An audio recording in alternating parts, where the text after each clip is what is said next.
My name is Sabrina Wallace. I am a former network engineer. This book here is from 2013. I have a channel on the Odyssey called Synergy, P-S-I-N-E-R-G-Y, in which I originally, in April 2022, brought attention to this college textbook on human interaction and emerging technologies for future systems. The reason that I purchased the book is because it's an international symposium on human and computer interaction with things like brain-computer interface. In the very first chapter, we learned about autonomous weapon systems, lethal autonomous weapon systems. While reading the chapter to the people, right here on page 6, we discovered that not only was this system of what we saw in a movie called Terminator 2, Skynet, deployed, we discovered that it was already autonomous, it was on command and control, C4ISRnet, they were talking about it at the Department of Defense, they were having discussions, and then they went ahead and fully deployed it, January 25th, 2023, signed off on by our current Secretary of Defense. Now I'm going to read to you what it says. Because a long time ago, we made a sign so that we could read together, okay? Because this is really important that you understand. AI has been running this since 2012 with an update in 2017. There are no positive outcomes as a design criterion to Pentagon Directive 3009. Only unintended engagement and loss of control. No positive outcomes, only unintended engagement and loss of control. I'm going to read it to you from within the college textbook on page 6, chapter 1, okay?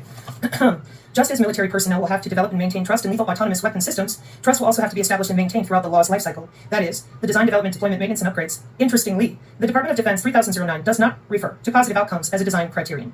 3009 defines the goal of autonomous systems as to avoid negative outcomes. How do we define negative outcomes? Unintended engagement or experience a loss of control. At our Department of Defense, particularly inside of these warfare doctrines, manuals, and directives, the definition of terms is explicitly, precisely, numerically specific. The lack of a reference in the Department of Defense directive for a positive outcome for lethal autonomous weapon systems could be a weakness in the directive and should be reviewed to emphasize administration intent to ensure the weapon system performs as designed. More importantly, the military will have to consider the impact on trust when laws does not perform as designed or does have an unintended engagement or experience a loss of control. In other words, when lethal autonomous weapon systems do not perform as designed and breaks trust. By highlighting the unique trust considerations, concerns, and constraints between a military person and a lethal autonomous weapon system, the Department of Defense will be in a better position to provide employment guidance for these systems.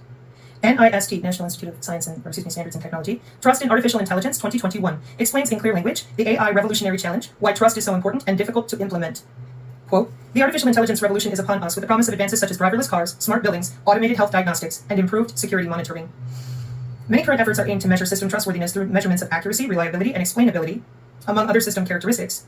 While these characteristics are necessary, determining that the AI system is trustworthy because it meets its system requirements won't ensure widespread adoption of AI. It is the user, the human affected by the AI, who ultimately places their trust in the system. The study of trust in automated systems has been a topic of psychological study previously. However, artificial intelligence systems pose unique challenges for user trust. AI systems operate using patterns in massive amounts of data. No longer are we asking automation to do human tasks. We are asking automation to do tasks that we cannot.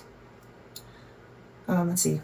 Then in March 2021 Department of the Navy's Unmanned Campaign Plan describes its vision for the Navy as to make unmanned systems a trusted and sustainable part of the naval force structure integrated at speed to provide lethal, survivable, and scalable effects in support of the future maritime mission. Additionally, the Chief of Naval Operations released his AI plan that states the following. Unmanned platforms play a vital role in our future fleet. Successfully integrating unmanned platforms under, on, and above the sea gives our commanders better options to fight and win in contested spaces. They will expand our intelligence, surveillance, and reconnaissance advantage, add depth to our missile magazines, and provide additional means to keep our distributed force provisioned. Furthermore, moving towards smaller platforms improves our offensive punch while also providing affordable solutions to grow the Navy.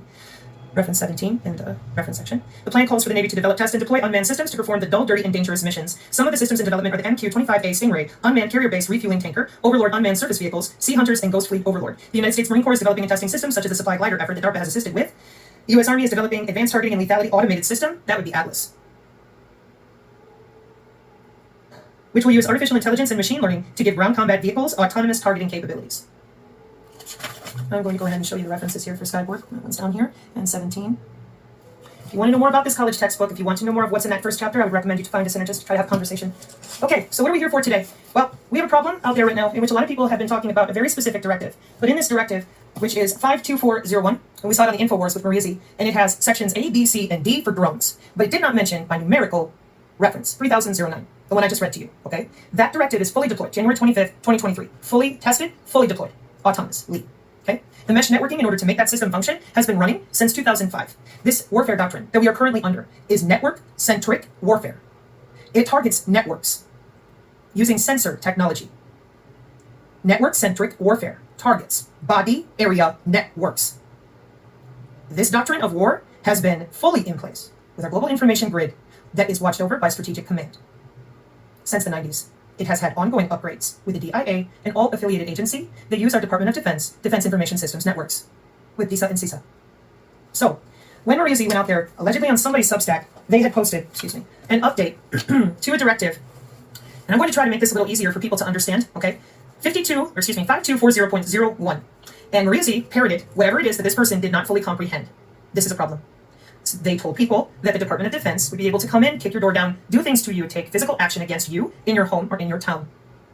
Other people said, we still have posse comitatus. They can't do that. They have to work through and with local law enforcement unless the president signs an insurrection act or there is an act of Congress. Then they told people that our military is coming for your guns again. And I said, where is that directive that's using autonomous drones and human bones? You heard me. Piezoelectric targeting. So nobody said a word about how that Pentagon Directive 3009 targets human bodies. Please see Body Area Network.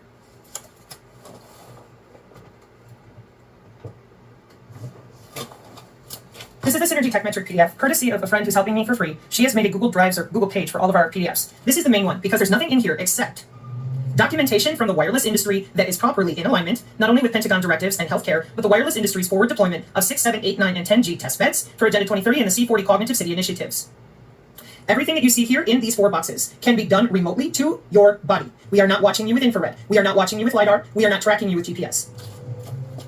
Cyber biological security is an industry. Our body area networks are watched over by our own cybersecurity with Cybersecurity and Infrastructure and the Defense Information Systems Agency.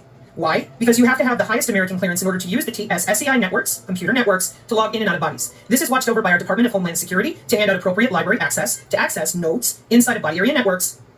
And if you do not have access, you can be caught, arrested, and prosecuted. While watching what has been going on in Israel, people wanted to know, how is it that if I'm standing next to another person, the signal only hits me? When you are sitting at a table and your cell phone rings, do the party members you are seated with, do their phones ring? There's your answer. Then people wanted to know, how is the body being targeted? Bioelectromagnetic algorithms that measure the body's bioelectricity with biological signals, perturbating the human biofield.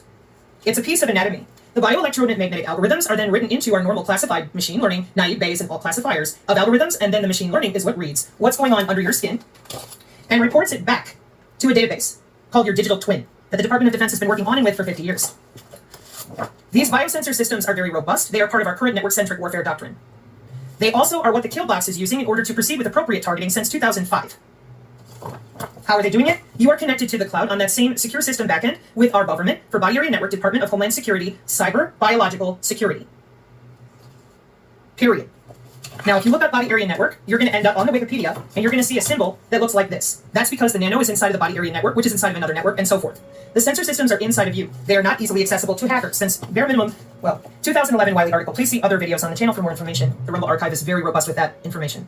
Here we are in Cybersecurity Layer 1. Here we are in Cybersecurity Layer 2. Beyond Cybersecurity Layer 2 of the wireless Body Area Networks, the Body Area Network, to keep it more simple, there is a black box procedure for up to 2 layers before it reaches the rest of the hospital, whoever it is that's ordering your biological signals to be reviewed with their proprietary software on their phone or their device, or whatever else. 2 layers. So technically there's 5 layers, but if you're not working in security, cyber biological security, you're not going to know that or ever see it. That way hackers cannot easily get back and forth between right here. The cyber biological security on the biosensors is even more intense. That is why it is written with that supervised machine learning algorithms for bioelectromagnetics, prediction models, and feature selection techniques using data from weak radio frequency radiation effect on human and animal cells for synthetic aperture radar and any measurement that we want from a biological signal. This was the reason for your new graphene healthcare, but graphene is not the only material that is in use to make the transduction of transmission and reception of electrical signals through the body easier. One more time. This is game theory using computer networking and your body. There is not only one place on the body that the biosensors load a signal. There's a radio frequency sink, there's a biosensor head node, and then multiple other networks inside and outside the body. In order to establish the appropriate criteria for the kill box, we set a perimeter, then we extract our measurements. They use modeling software to make sure that all of that goes off without a hitch. The sensors are split up into multiple categories. The nanotechnology is there as a redundancy network, meaning that if other networks fail, this one doesn't. It's in your interstitial fluids, your interstitium. That's right underneath your skin, which is right underneath that biological field that is electrical and magnetic, that allows electronic and electromagnetic warfare to be fired from a low Earth orbit satellite, possibly bounce off a high altitude platform. And here's you standing down there on the ground. This is MOHRS, Morse circle math, for our trajectory of aim and fire. Your Internet of Space things and your galactic networks are actually right here. We have CubeSat, we have low Earth orbit satellite, we have, of course, Elon Musk satellite systems. They are using body area networks and sensor technologies. This is our current warfare doctrine in the United States. It is network-centric warfare. What I'm showing you right now is why, along with the Agenda 2030 system. Energy harvesting out of the human body. And last picture here before I go into this, sensors open system architecture is what they're using. All 5 branches, international, all of it. Today. Electronic warfare has been running just fine for 60 years, not a problem. So when I saw this InfoWars ring-faced Maria Z get up there and tell people with images of Australia on fire that they were coming with their guns, with our military to knock down our doors, and the only way that that wouldn't happen is if, again, nobody signs the Insurrection Act and nobody goes to Congress. I was completely lost. That's not even our current doctrine of war. And then a bunch of people on YouTube and elsewhere continue to talk about this 5240.01, no reference to the 1982 5240.1R with sections 12 and 13, where the updates are for if humans get in the way. No references at all to section D, as in drones. Everybody highlighted the section where they think that the military is coming to take their guns away. We don't even need your guns. We don't use guns. We're using electronic and electromagnetic warfare since, again, bare minimum, Desert Storm. The lay people term for these weapon systems, Voice to Skull, MK Ultra, anomalous health incident, most recently in Congress. These are weapon systems using our phase array missile defense and SAGE radar. This is no hee-haw. This is ISR. So, this is where I'm going to show you again that my great uncle, whose jacket I'm wearing, was part of your X-Class projects. You know them in the lay people term as black projects. He was 3750th Technical Training Group at Sheppard Air Force Base as first class air mechanic. Okay. And he was also involved with Aberdeen Proving Grounds. It says 6570th Test Group Chemical and Ordnance for Air Force Armament Center, Aberdeen Proving Ground in Maryland. Doing what? I have no clue. I asked you people to explain this. None of you would. So, okay, but those are X-Class projects. Now, what does that have to do with sitting here in front of you now? Well, in 524041, in section D for drone, that section is referring to a human tethering a drone. That's why 3009 was not written there numerically. So now we're going to deal in the real doctrines of war and how the Department of Defense organizes its data so people know how operations flow and who and where they can fire upon. Okay, so step one, you need to understand some terms. The law of war equals a warfare doctrine. And a term that most people have heard of is rules of engagement. Our current warfare doctrine is network-centric warfare. The law of war is what governs the rules of engagement, especially, particularly, for civilians. Now I'm going to read this to you. And there will be links here on the channel, and I'm not going to read it out to everybody and show it to you because these are Pentagon directives. They're very dry reading. The Department of Defense Law of War, Chapter 6. The law of war does not require weapons to make legal determinations, even if the weapon, e.g. through computers, software, and sensors, may be characterized as capable of making factual determinations, such as whether to fire the weapon or to select and engage a target. So in the Department of Defense Law of War, Chapter 6, your lethal autonomous weapon system for network-centric warfare is regarded the same way by the Department of Defense definition as a land mine. AI, in the Department of Defense's current war manual definition, is regarded the same way as a weapon like a land mine. Almost no similarities, except that they are both considered weapons. So Section D, inside of this directive, that you need the Insurrection Act or an Act of Congress to properly activate, 5240.01. In Section D, as in drone, in Pentagon Directive 524001, that you've all been yammering about for a week, inappropriately, scaring people. You left out the real directive with the real warfare doctrine, because if rules of engagement are what dictate whether or not they can engage, we have a literal Skynet system running since 2012, updates in 2017, the Joint Artificial Intelligence Commission telling everyone to get in on AI in 2020, with General Raymond from Space Force, with Secretary of Defense Mark Esper, and they're all using it with brain-computer interface and other types of mesh networking interface. That would be more sensor technology. So when you go out there and tell people that we're going to have physical armed service members able to raid their front doors, that are going to come and fight them for their guns, it's asinine. Pentagon Directive 3009 can do whatever it wants because it's protected legally. It is the current network-centric warfare doctrine. Now, wait a minute. That does not mean that our Secretary of Defense, and of course, our Boeing planes and other things, that they do not have ways to double-check some of these signals. But the majority of the system is machine learning AI, and if you don't have a login for these things, if you're not watching it, you won't have access to that. That's a military operations center versus a network or a secure operations center. So, the human combatants have constraints. Lawful order in order for the Department of Defense to act on U.S. soil. So you have to have that posse comitatus. Again, you have to sign the Insurrection Act, or you need an act of Congress. So in other words, 524001 has nothing in it where they can do anything without removing posse comitatus or getting an act of Congress. But Pentagon Directive 3009, that's been deployed since 2012, running with full deployment via Kathleen Hicks, Secretary of Defense, since January 25th, this directive is regarded like a landmine. It's not going to be held accountable. What? The drone. So when we lie to people, and we do not explain to them what the manual of war for our current Department of Defense directives, we end up scaring people, leaving them helpless, having them preparing their homes and minds for warfare we are not using. Not even using GPS. Using biosensing and sensing technology with position navigation and timing on the ultra-wideband with radio access networks and all sorts of ways to throw those electrical signals around you and through you. Now, I appreciate there's a lot of people out there that think that once we have an election, that things are just going to be 1995. I'm sorry. I truly am. But those of you who put us in this position and those of you who refuse to read, by now you should know better. So, please update your friends, neighbors, and selves. The government currently does not have operational procedural authority to come kick at your door and take your gun.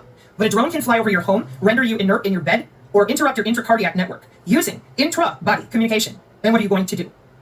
You can't live in a Faraday bag. There are shielding and blocking effects that all of us can do to our home. But ultimately, the signal is generated by the vibration of your DNA resonance. That is what the bioelectromagnetic algorithms are measuring. It is not about what you're wearing, what you put in your mouth, what you have on your body, haptic gear. The systems in electronic warfare use that mesh networking at the molecular scale. That's why the Department of Energy is often involved. If you have any further questions or concerns, please consider seeking the channel, seeking a synergist, and updating your mind with appropriate directives explained with appropriate procedural, precise indicators of our manual of war for the Department of Defense. Please do not spread any further fear and propaganda. Thank you for your time.